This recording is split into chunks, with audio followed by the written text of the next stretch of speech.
Saudaraku yang terkasih dalam Tuhan kita Yesus Kristus, pagi hari ini saya akan memberikan renungan pagi atau embun pagi kepada saudara sekalian untuk memberikan sebuah firman Tuhan atau renungan untuk menguatkan saudara untuk dapat menjalani kehidupan di hari ini. Nah, hari ini saya akan berbagi di dalam Ulangan pasal 6 ayat 1 sampai dengan ayat yang kedua. Saya akan membacakannya. Inilah perintah, yakni ketetapan dan peraturan yang aku ajarkan kepadamu atas perintah Tuhan Allahmu untuk dilakukan di negeri kemana kamu pergi untuk mendudukinya, supaya seumur hidupmu engkau dan anak cucumu takut akan Tuhan Allahmu dan berpegang pada segala ketetapan dan perintah-perintahnya yang kusampaikan kepadamu, dan supaya lanjut umurmu. Saudara yang terkasih dalam Tuhan kita Yesus Kristus, perintah yang seringkali diberikan kepada umat Allah dalam perjanjian lama ialah untuk takut akan Allah atau takut akan Tuhan.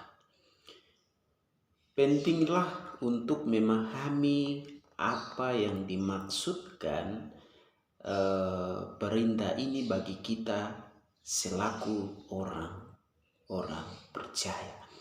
Hanya waktu kita sungguh-sungguh takut akan Tuhan, kita akan dibebaskan dari perbudakan kepada semua bentuk ketakutan yang tidak wajar dan keji.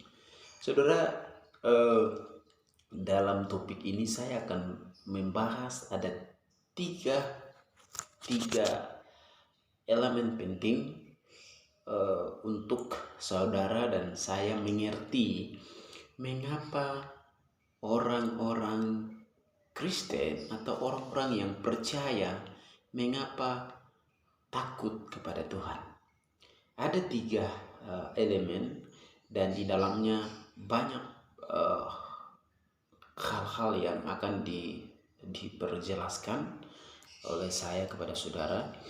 Nah, yang pertama saya ingin memberikan gambaran tentang saudara untuk mengerti bagaimana orang mengerti tentang Tuhan.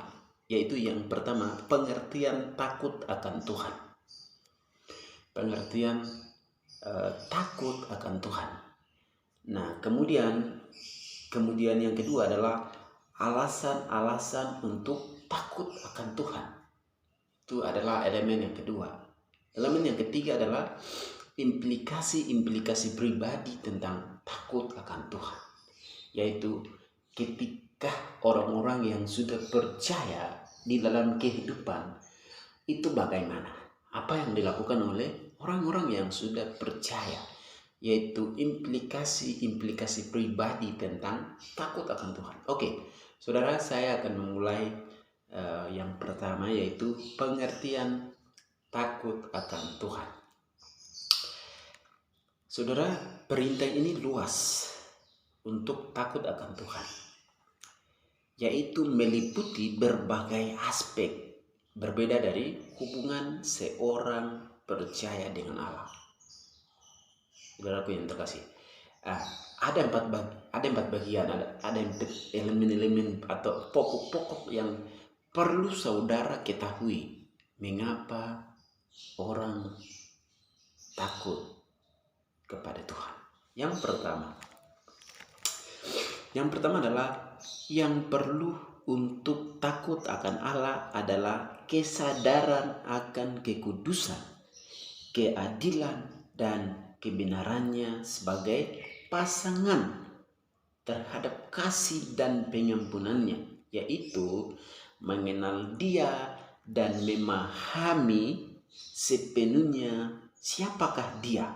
Saudara, Amsal pasal 2 ayat 5 sudah menjelaskan bahwa takut semacam itu berlandaskan pengakuan bahwa Allah adalah Allah yang kudus. yang tabiatnya itu membuat dia menghukum dosa. Saudaraku yang terkasih dalam Tuhan kita Yesus Kristus, bagian kedua adalah takut akan Tuhan berarti memandang Dia dengan kegaguman dan kehormatan, serta menghormatinya sebagai Allah karena kemuliaan, kekudusan, keagungan, dan kuasanya yang besar. Saudara bisa baca di dalam surat Filipi pasal 2 ayat 12. Misalnya ketika bangsa Israel di Gunung Sinai melihat Allah menyatakan dirinya melalui guru dan kilat dan awan padat di atas gunung dan bunyi itu sangkakala yang sangat keras, maka gemetarlah. Nah, mereka dalam ketakutan di dalam Keluaran pasal 19 ayat 16. Sehingga mereka memohon kepada Musa untuk berbicara kepada mereka dan bukan Allah sendiri. Saudara, Keluaran pasal 20 ayat 18, ayat 19, dan juga Ulangan pasal 5 ayat 22 dan ayat 27. Demikian juga halnya pemazmur ketika merenungkan Allah sebagai pencipta, menyatakan dengan tegas, biarlah segenap bumi takut kepada Tuhan. Biarlah semua penduduk dunia gentar terhadap Dia, sebab Dia berfirman, maka semuanya jadi. Dia memberi perintah, maka semuanya ada. Di dalam Mazmur pasal 33 ayat 8 sampai dengan ayat 9. Itu adalah bagian kedua mengapa orang takut kepada Tuhan atau Allah. Yang ketiga, yaitu takut yang sejati akan Tuhan menyebabkan orang percaya menaruh iman dan kepercayaannya untuk beroleh selamat hanya kepada Dia. Misalnya, setelah bangsa Israel mereka menyeberang Laut Merah atas tanah kering dan menyaksikan pembinasaan besar yang diderita Tuhan. Saudaraku, bala tentara pada waktu itu ya, maka takutlah bangsa itu kepada Tuhan dan mereka percaya kepada Tuhan. Coba saudara bisa lihat di dalam Keluaran pasal 14 ayat 31. Demikian pula pemazmur meminta orang yang takut akan Tuhan untuk percaya kepada Tuhan. Dialah pertolongan mereka dan perisai mereka. Mazmur pasal 119 ayat 11. Dengan kata lain, takut akan Tuhan menghasilkan dan di dalam umat Allah itu pengharapan dan kepercayaan yang kokoh kepada Dia, kepada Allah. Oleh karena itu, jangan heran bahwa umat semacam itu selamat. Mazmur 84 ayat 10 itu dan menerima kasih dan kemurahannya yang mengampuni. Di dalam Lukas pasal 1 ayat 50 bandingkan juga dengan Mazmur 103 ayat 10 dan 130 ayat 4. Jadi kita harus mengetahui bagaimana alasannya kita harus percaya kepada Tuhan melalui pengalaman-pengalaman bangsa Israel. Kemudian bagaimana pemazmur menjelaskan kepada kita agar kita dapat memahami dan mengerti tentang Tuhan. Yang keempat dan yang terakhir dari pengertian takut akan Tuhan, yang keempat, yaitu akhirnya takut akan Allah meliputi kesadaran bahwa Dialah Allah yang marah terhadap dosa dan berkuasa untuk menghukum mereka yang melanggar hukum-hukumnya, yang adil, baik dengan segera maupun dalam kekekalan. Mazmur pasal 74 ayat 8-9. Ketika Adam dan Hawa berbuat dosa di Taman Eden, mereka menjadi takut akan Tuhan. Ya, mereka menjadi takut dan berusaha untuk bersembunyi dari hadapan Allah. Kejadian pasal 3 ayat 8 dan 10 menjelaskan demikian. Nah, Musa mengalami aspek takut akan Tuhan atau Allah ini ketika menghabiskan 40 hari dan malam berdoa bagi bangsa Israel yang berdosa. Saudara, sebab aku gentar karena murka dan kepanasan amarah yang ditimpakan Tuhan kepadamu sampai ia mau memunahkan kamu. Ulangan pasal 9 ayat 19. Musa mengatakan bahwa sebab aku gentar karena murka dan kepanasan amarah yang ditimpakan Tuhan kepadamu sampai ia mau memunahkan kamu. Saudara, Tuhan ketika marah itu luar biasa. Ya. Kejadian pasal 3 ayat 8 sampai 10. Jadi Musa mengalami aspek takut akan Allah ini ketika menghabiskan 40 hari dan malam berdoa bagi Israel. Saudaraku yang terkasih dalam Tuhan kita Yesus Kristus. Itu Ulangan pasal 9 ayat 19 itu menjelaskan demikian. Demikian pula dalam perjanjian baru, saudara. Segera setelah mengakui pembalasan dan hukuman Allah yang akan datang, penulis surat Ibrani itu menuliskan ngeri benar kalau jatuh ke dalam tangan Allah yang hidup. Ibrani pasal 10 ayat 31. Itu sudah menjelaskan demikian, saudara.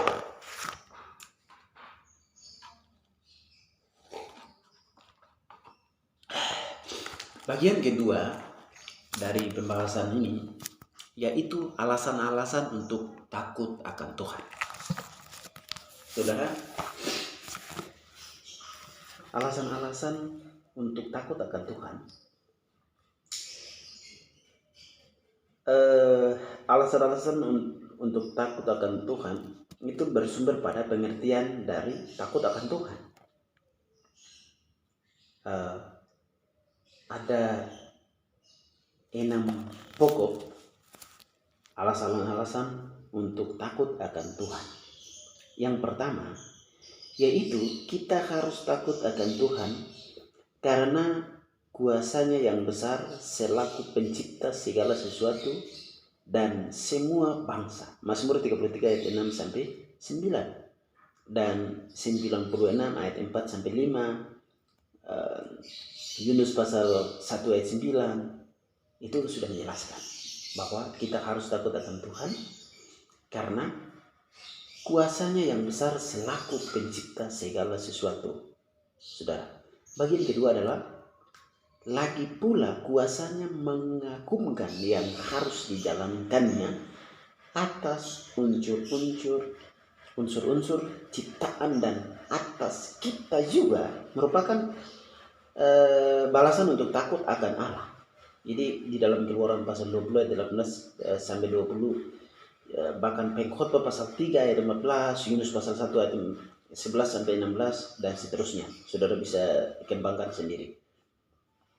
Bagian ketiga adalah bila kita menyadari kekudusan Allah, yaitu pemisahan dari dan perlawanannya yang tanpa berkeputusan terhadap dosa, maka tangkapan normal seorang manusia ialah takut kepadanya. Coba saudara melihat di dalam Wahyu pasal 15 ayat 4 di sana. Sangat menjelaskan. Bagian 4 adalah setiap orang yang menyaksikan kecemerlangan kemuliaan Allah mau tidak mau menjadi takut. Saudara, Matius pasal 17 ayat 1 sampai 8. Itu harus orang yang melihat situasi kondisi bagaimana Allah marah mengambil keputusan terhadap sikap-sikap hal-hal yang tidak sesuai dengan firman Tuhan, maka Tuhan akan marah. Bagian kelima yaitu berkat-berkat yang terus-menerus kita terima dari Dia, khususnya pengampunan dosa. Mazmur 130 ayat 4 seharusnya membuat kita takut akan mengasihi Allah. Kalau kita melihat atau kita membaca dalam 1 Samuel pasal 12 ayat 24, Mazmur 34 ayat 10 dan seterusnya, arti pemeliharaan Allah, wow saudara, tidak dapat disangkal lagi. Kenyataan bahwa Allah adalah Allah yang adil, yang akan menghukum seluruh umat manusia, mendatangkan takut akan Dia.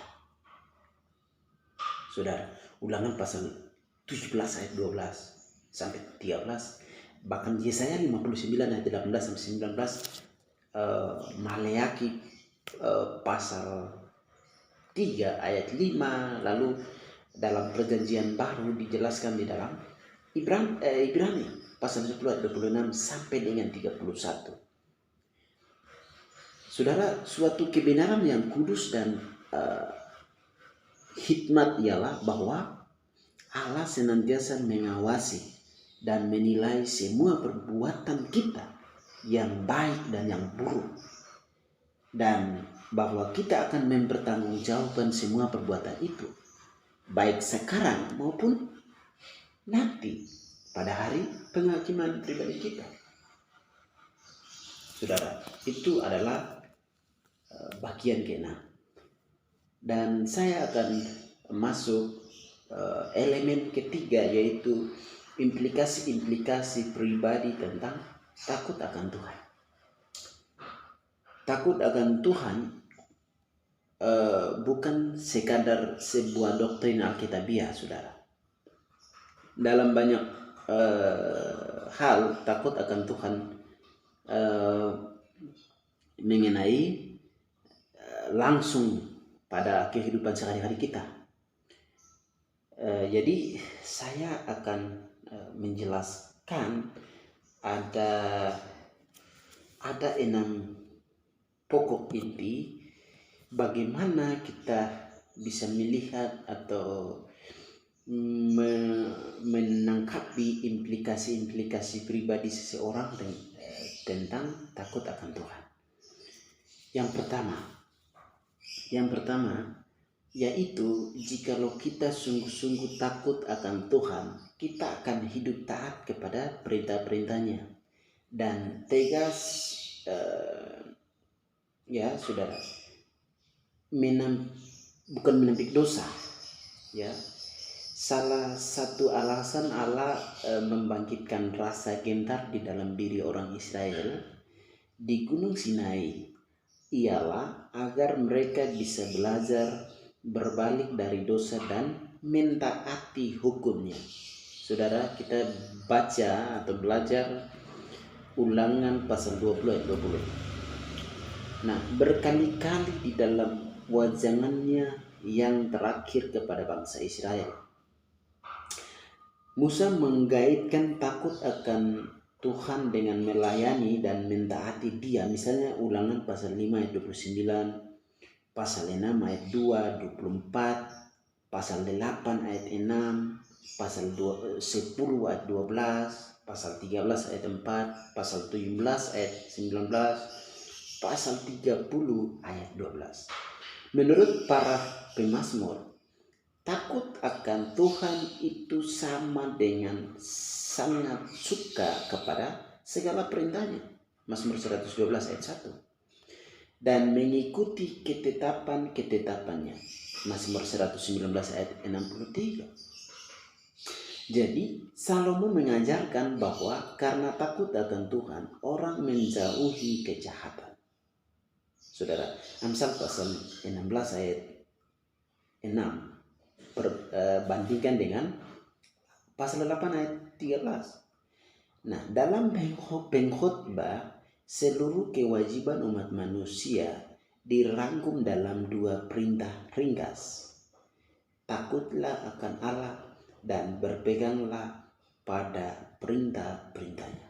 Pengkhotbah pasal 12 ayat 13. Nah, sebaliknya orang yang merasa puas hidup secara fisik, melakukannya karena rasa takut kepada Allah tidak ada pada orang itu. Mazmur 36 ayat 2 sampai ayat 5. Itu bagian pertama. Bagian kedua adalah suatu akibat wajar yang penting dari implikasi di atas ialah bahwa orang percaya harus mengajar kepada anak-anaknya untuk takut akan Tuhan dengan membina mereka untuk membenci dosa dan kepada perintah-perintah Allah yang kudus. Di dalam Ulangan pasal 4 ayat 10, pasal 6 ayat 1 sampai 2, pasal sampai 9. Jadi Alkitab sering menyatakan bahwa permulaan hikmat adalah takut akan Tuhan. Mazmur 111 ayat 10, Amsal pasal 9 ayat 10.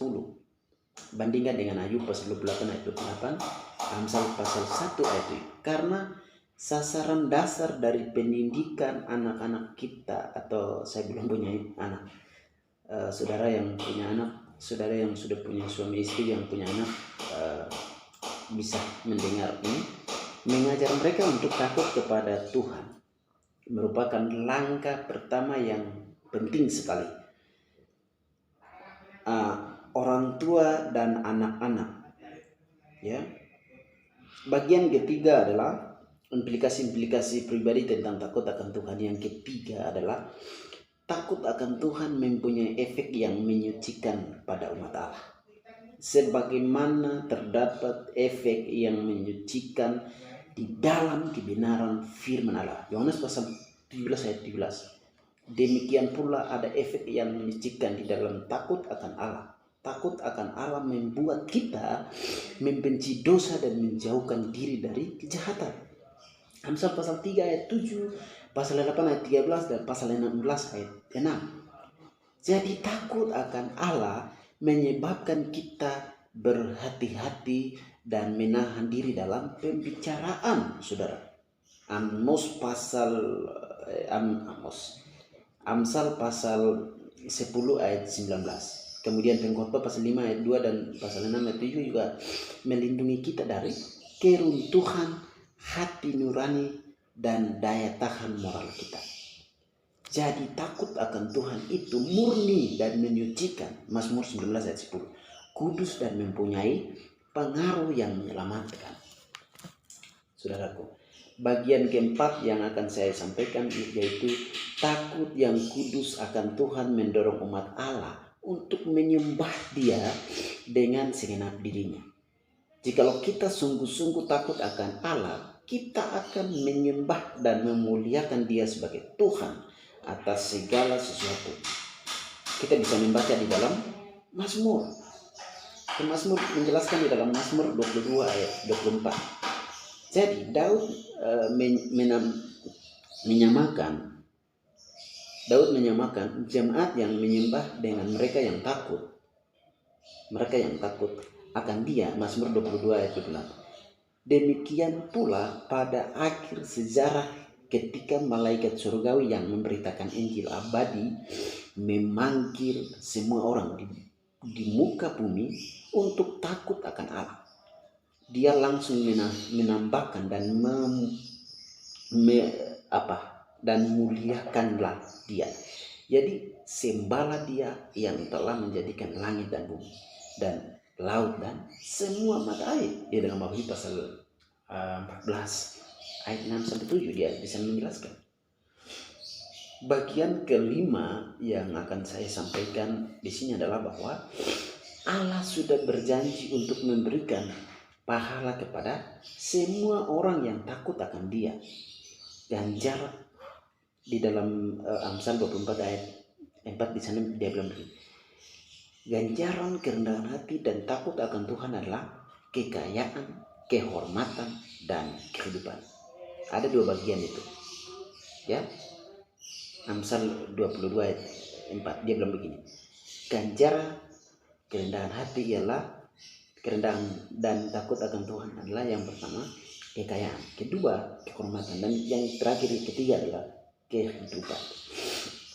Pahala lain yang dijanjikan ialah perlindungan dari kematian. Amsal pasal 14 ayat 26 dan ayat 27. Persediaan kebutuhan sehari-hari. Mazmur 34 ayat 10, pasal 111 ayat 5. Dan hidup yang panjang, Amsal 10 ayat 27 itu, mereka yang takut akan Tuhan tahu bahwa orang yang takut akan Allah akan beroleh kebahagiaan apapun yang terjadi di sekitar mereka.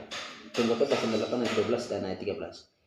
Dan yang terakhir dari penjelasan ini yaitu akhirnya takut akan Tuhan disertai dengan keyakinan dan kenyamanan rohani yang tidak terkalah dikatakan bagi umat Allah. Di dalam perjanjian baru secara langsung mengaitkan takut akan Tuhan dengan dorongan Roh Kudus. Misalnya di dalam Kisah Rasul pasal 9 ayat 31. Nah, pada satu pihak mereka yang harus tanpa takut akan Tuhan tidak menyadari kehadiran, kasih karunia dan perlindungannya. Lihat saja di dalam Ulangan pasal 1 ayat 6. Sedangkan pada pihak lain mereka, ya itu saya sudah menjelaskan. Sedangkan pada pihak lain mereka yang takut akan Allah dan menjauhi perintah juga pengurapan Roh Kudus. Nah, jadi mereka yakin bahwa Allah akan melepaskan jiwa mereka dari maut. Misalnya dalam Mazmur pasal 33 18-19. Lihat di sana, saudaraku yang terkasih dalam Tuhan Yesus Kristus. Jadi itulah ada 3 elemen, yaitu yang pertama tentang pengertian takut akan Tuhan, kedua alasan-alasan untuk takut akan Tuhan, dan yang ketiga yang terakhir adalah implikasi pribadi tentang takut akan Tuhan. Demikianlah 3 elemen Embun Pagi yang saya hendak dapat sampaikan kepada saudara sekalian untuk menjalani kehidupan hari ini. Untuk itu kiranya Tuhan akan memberkati. Saya akan berdoa untuk saudara.